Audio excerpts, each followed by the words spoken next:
Hello YouTubers, this is the noobifier. On the 8th of October 2022, we had CitizenCon. The show was a set of 7 pre-recorded segments, spaced out by some live bits hosted by Jared. I have been breaking all of this down and it is in its own playlist. This was the 7th panel for the day, talking ships. Here's what you need to know. The panel was hosted by John Crew, Ben Curtis, and Paul Jones, who are the vehicle director, vehicle art director, and art director. They spoke for about 6 minutes about the new Crusader Spirit. I have a detailed overview of that linked up, but quickly, there are 3 of them, C1, A1, E1. C is for cargo, A is normally for attack, but that in Star Citizen means bomber, and E is for executive, for running VIPs around. Reasonably priced between $100 and $150, not flight ready, and no known release date. We're still waiting on a Q&A, and they went on to discuss the upcoming Drake Corsair. It is Drake's multiplayer exploration by force super platform. Remember that the ship has guns, some missiles, and guns. Crew of 4, really good cargo. And it was concepted at 215, which as it turns out compared to some other ships seems quite fine.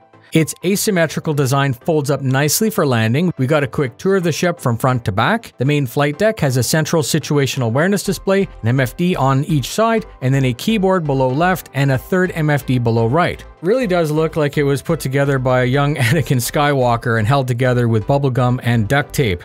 The pilot's view seems okay. The co-pilot sits below on an unnecessarily complicated seating system that begins on the main level, is thrust down with a safety rail that pops up to protect the new hole that's formed.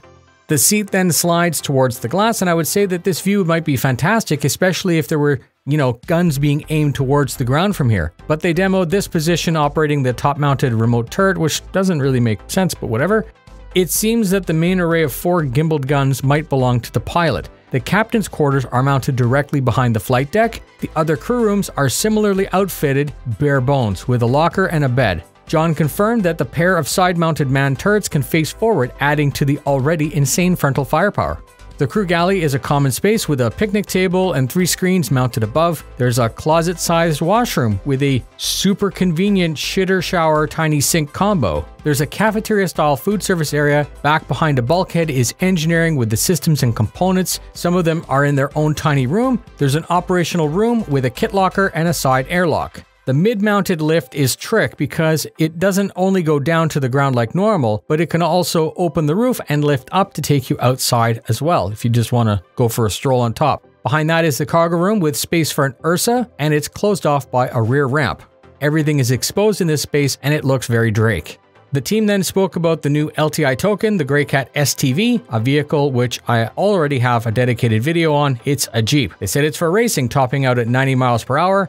They want to make a UTV, and they also are going to remake the PTV in the future. Fenders, roll cage, gun rack, rubber floor mats, delivering you that feeling of exploring within your new tiny Jeep. John said that it was all around better than the Cyclone RC. They spoke about a poll that we can vote on. John mentioned a new mining ship between the Mole and the Orion, something that can carry a rock, and we get to choose the manufacturer, either RSI, Argo, or MISC. I have the link to the poll in the description. Go exercise your right to vote. That's it. Thank you very much for spending your time with me. If you'd like to support, please consider sharing the content. Please check out the playlist with all the breakdowns for CitizenCon 2022. Fly safe.